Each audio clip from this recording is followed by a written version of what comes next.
Arne Slot accused his players of lacking fighting spirit. Now, that is a terrible thing for any manager to say about any club.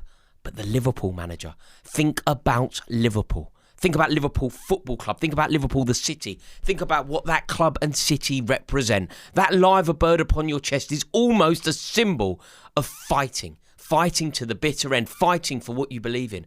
Fighting for everything. Having pride and doing everything that you can to secure top-tier silverware.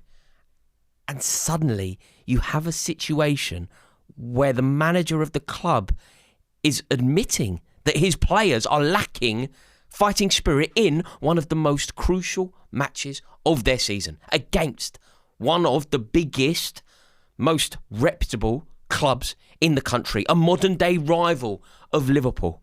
And the Liverpool manager is admitting that his players are lacking fighting spirit. Now, when you think about what Liverpool are supposed to be, when you think about what Liverpool are supposed to represent, this is everything that we know Liverpool not to be. They are a club with a history of fighting. Like, we don't need to go into the history of Liverpool. We don't need to do a dissection into what Liverpool Football Club are all about. I guarantee you this, though.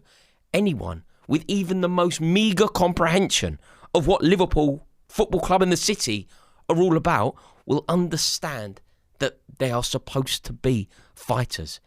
They will understand that if you had to sum up Liverpool in one word, you know, like I lived in Liverpool when I was a student. You know, if you had to sum up that football club in one word, there is a chance the word you use is fight. Fight for everything. Fight for reputation. Fight for who you are. Fight for identity. It's a club totally intertwined. The fabric of Liverpool Football Club is a fighting spirit, and the manager is now acknowledging that the team are lacking a fighting spirit. Now, I can't quite understand how it has come to this. Liverpool are supposed to be a resilient football club. They are supposed to be a club that will not be affected by the reputation of others. And it felt like they went into a game against Pep Guardiola, into a game against Manchester City, and they had nothing to offer. They had nothing to combat the better team, the better manager. And that's not who Liverpool are. Liverpool find a way. And to me, it actually felt like the final nail in the coffin of Arne Slot. Now, I've been a big defender of Slot. Anybody that watches my content regularly will know that perhaps incorrectly, I extend a courtesy to a manager that has won a title. If you win a league in your first season, dethroning Pep Guardiola, preventing Pep Guardiola winning 5 in a row, stopping Mikel Arteta, and doing it all with, fairly insignificant signings, I will acknowledge that as being a fabulous achievement. And perhaps incorrectly, I've been saying that you should persevere because he has won a league title, because he deserves the respect of being a champion. But I'm beginning to think that it is over, because there are 2 sure signs that a manager's stint is over. And we saw both of them on display at the Etihad Stadium yesterday. Those 2 signs, anyone with a grasp of football will tell you, there are 2 things that cannot be changed. Those 2 things are the away support. Once the away support have had enough of you, it is over. The project is over. The managerial experience is over. If the away support, and I'm being very particular here, it's specific about the away support. There is something more true, more direct, more honest, more in keeping with the tradition of the club about the away support. Once the away support turn their back, the job is over. And once the culture of the club feels wrong, the job is over.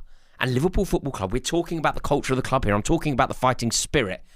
That doesn't seem to be there. And any managerial experience that you can think of where the values of the manager doesn't necessarily chime with the values of the club, it's over. Think of Graham Potter at Chelsea. This young, noble, progressive, in theory, manager. We're not a support that warm to that. We're not a support that want to hear about XG. We're not a support that want possession for the sake of possession. That's not who we are. That's not our history. That's not how we do things. And it didn't work for Potter. In the way that Maurizio Sarri kind of succeeded, but he was detested at Chelsea. I do not like Maurizio Sarri. I did not like following Chelsea that season because his values didn't chime with ours.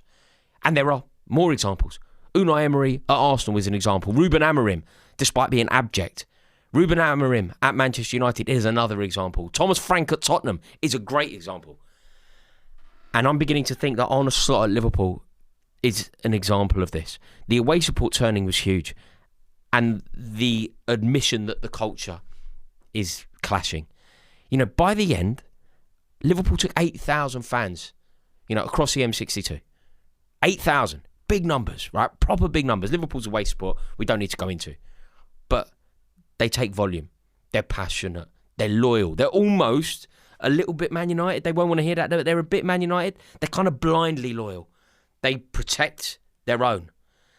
And even that away support have had enough. Like, out of the 8K, there was probably only, 2,000 left? And I saw a video that I thought summed it up entirely. Once the away support was singing that song about the best midfield in the world, that is harping back to the days of, me being in an away end, really. Me being in the Chelsea away end at Liverpool and listening to them serenade us with the song. We got the best midfield in the world. We got Xavi Alonso, Mohamed Sissoko, Gerrard Mascherano. Why are they singing that? It's obviously an ode to the manager that they want in charge. It's obviously an ode to Xavi Alonso. The away support are singing about the incumbent manager. They are singing about the manager that they want back. They are singing about a club legend, an excellent player, somebody who has true grasp of Liverpool Football Club, and somebody that they want in. The away support have turned, and the culture of Liverpool is wrong. They're two sure signs that the project is over. And the only way that it can turn is Paris Saint-Germain. And I just don't understand how we can even have that conversation. It was interesting as well. Do you know what? Just been on a plane. I was watching Steven Gerrard on the overlap. Great. Obviously, I could listen to Gerrard talk all day. But him talking about this, I thought was so insightful. Steven Gerrard understands Liverpool more so than basically anyone else on the planet. Understands the city, understands the fans, understands what it's like to play for such a big club, understands what it's like to have the pressure of such an expectant support on your shoulders. He gets it. And even he basically admitted that once the support has gone, once the support have turned on you, it is impossible to get them back. And you can understand why. I think Liverpool fans have really tried to back it. 15 defeats. We're talking Brendan Rodgers territory here. We are talking about as bad as it can go. 15 defeats in a season for the reigning champions. And then on the cherry on the cake is a 4-0 defeat against your modern day rival. This is a rivalry in the modern day sense. It's certainly a rivalry for silverware. They have had a period of the Premier League that belongs to them. And Liverpool fans have gone there in big numbers. There's a rivalry. There's an intercity rivalry. There's a club rivalry now. There's a lot of history that's gone between the two clubs recently. And they've been absolutely battered, absolutely humiliated. And I think that football fans can tolerate a lot. Nobody has a God-given right to win. Nobody expects that. But you can't get battered in the way that they did. You can't get battered and then your manager says that there's not enough fight in the team. And it's now getting to the stage where it feels like silverware is the only way to save Slot. And they're out of the cup. So it is Budapest or bust. Like fairly recently on a video that I did with Adeola Depot, Liverpool fan, on this channel. You can find that video. I was arguing that Liverpool could win the European Cup. I was arguing that it's not a silly thing to say. Liverpool Football Club are the Premier League. The Premier League is the greatest league, the most powerful league. The Premier League's greatest representative of European football is Liverpool Football Club. Liverpool are comparable to AC Milan when it comes to a footing in Europe. I almost think this is ridiculous for me to talk like this, because you cannot see a world where this Liverpool side are capable of beating Paris Saint-Germain. When they play Paris Saint-Germain on Wednesday night, it feels like we're getting into the territory where you just go, well, PSG win that at home and PSG win that away. That's how it feels this Liverpool team is shaping up. But the only way that Arne Slot can keep his job, I think, is by winning the European Cup.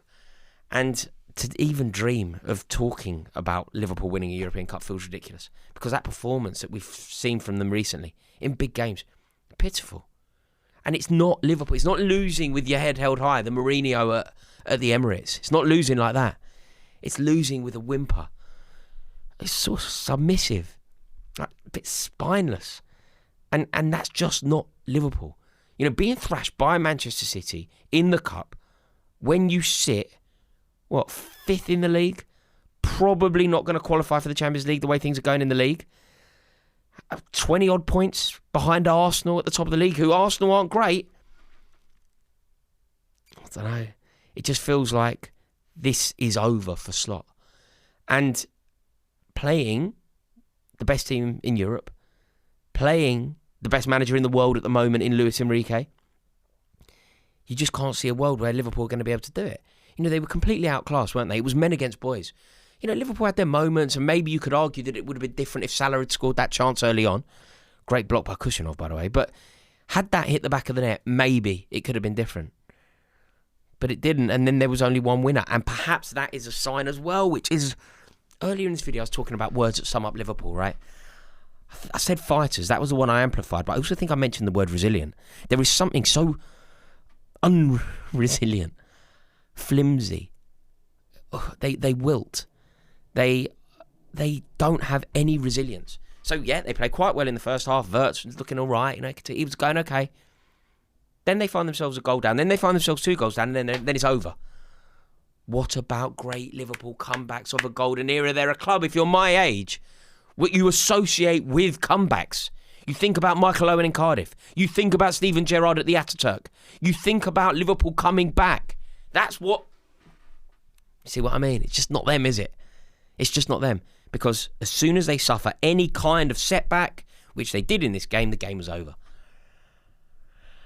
And so many of their iconic players, it's just over. You know, I saw Salah at the end. It was like he was the last man on the pitch. But bearing in mind he was in the losing side and all his fans had gone. It felt like he was coming off the pitch and it felt like a moment for him. Like these final, 7, 8, 9, however many it ends up being, games of Mohamed Salah. I think this is old age talking, right? But I kind of look at footballers now. You know, when they go, I kind of think, well, it's great to witness them. Like when I was young and Cristiano Ronaldo left, man, I was like, great, thank God. Whereas... as I got a bit older, you know, Kevin De Bruyne leaves or whatever, you're like, okay, well, we were witnessing an icon there. Mohamed Salah is that. And what we should sort of be doing, and I know if you're younger than me watching this is not going to fit your tribal narrative, so I apologise. You're right, by the way. I'm just mellowing in my old age. But what we should be doing here is seeing like a Mohamed Salah bowing out, almost going on a farewell tour, you know, in the way the Rolling Stones do every year.